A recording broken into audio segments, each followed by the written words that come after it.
శ్రీ గురుభ్యో నమః. ఇంట్లో వారు దేనికో భయపడుతున్నారు. ఏదీ కలిసి రావటం లేదు. అనుకున్న ఉద్యోగమో అందలేదు. తలపెట్టిన కార్యక్రమం జరగలేదు. పిల్లలకు పెళ్లి కాలేదు. ఈ మధ్యన ఆరోగ్యం బాగోట్లేదు. ఇన్ని రకాల సమస్యలు చెబితే చెప్పే ఒకే సమాధానము ఇంటిలో సుందరకాండను పారాయణ చేయమని. అంటే సుందరకాండ పారాయణ ఫలితము అంత గొప్పదని అర్థము. జీవితంలోని అన్ని ప్రతికూలతలను అడ్డంకులను తొలగించి వ్యక్తికి ఆనందాన్ని శ్రేయస్సును తీసుకుని వచ్చేదే సుందరకాండము. జీవితంలోని ప్రతి సమస్యను తొలగించే అద్భుత మంత్రము సుందరకాండ పారాయణము. సుందరకాండ పారాయణ వల్ల మానసిక ప్రశాంతత లభిస్తుంది. నిరాశలో కూరుకుపోయిన వ్యక్తికి ఆశను కలిగిస్తుంది, భరోసాను ఇస్తుంది. చిన్నపిల్లలకు, యువతకు జీవితంపై అవగాహన కలిగిస్తుంది. సుందరకాండ పారాయణము గ్రహాల దుష్ప్రభావాలను తగ్గిస్తుంది. ఏలిననాటి శని, అష్టమ శని, అర్ధాష్టమ శని, శని మహాదశ, ఈ అన్ని దశలలో శనిగ్రహ దుష్ప్రభావాల నుండి పారాయణ చేస్తున్న వారిని బయటపడేస్తుంది.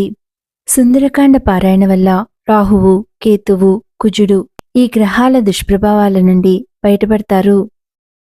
అయితే సుందరకాండ పారాయణ చేసే సమయంలో కొన్ని నియమాలను పాటించాలి.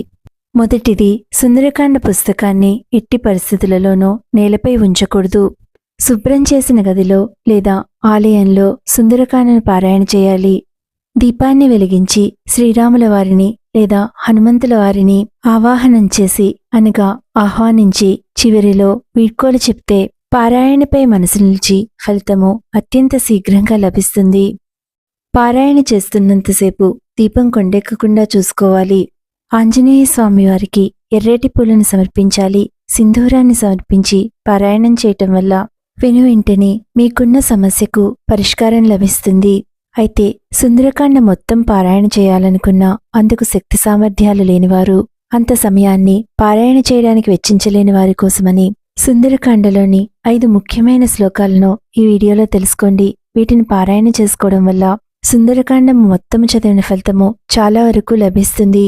ఈ 5 శ్లోకాలను ప్రతిరోజు పూజలో భాగంగా చేసుకుని చదువుకోవడం వల్ల హనుమంతుల వారి అనుగ్రహం పరిపూర్ణంగా లభించి దైన్యము లేకుండా కష్టాలు, కన్నీళ్లు తొలగిపోయి ఆరోగ్యవంతులై సంపదలతో తులతూగుతారు. ఇప్పుడు శ్లోకాలను తెలుసుకోండి. మొదటి శ్లోకము 13వ సర్గ 59వ శ్లోకము. నమోస్తు రామాయ సలక్ష్మణాయ దైవే చ తస్యై జనకాత్మజాయై నమోస్తు రుద్రేంద్ర యమానిలేభ్యో నమోస్తు చంద్రార్క మరుత్కణేభ్యః.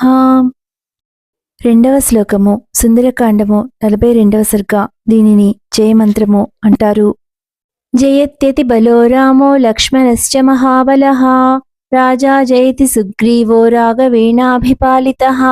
మూడవ శ్లోకము దాసోహం కోసలేంద్రస్య రామస్య క్లిష్టకర్మణః హనుమాన్ శత్రు సైన్యానాం నిహంతా మారుతాత్మజః. నాలుగవ శ్లోకము నరావణ సహస్రం మే యుద్ధే ప్రతిఫలం భవేత్ శిలాభిస్తు ప్రహర్తః పాదపైశ్చ సహస్రశః. ఐదవ శ్లోకము అర్తయిత్వా పురీం లంకాం అభివాద్య చ మైథిలీం సముద్రార్తో గమిష్యామి మిషతాం సర్వరక్షసాం. ప్రతిరోజు ఈ 5 శ్లోకాలను పారాయణ చేస్తున్న వారికి అపారమైన పుణ్యం లభిస్తుంది. సుందరకాండ పారాయణ ఫలితం లభించి అన్ని కష్టాలు, దుఃఖాలు దూరమవుతాయి. శుభమస్తు.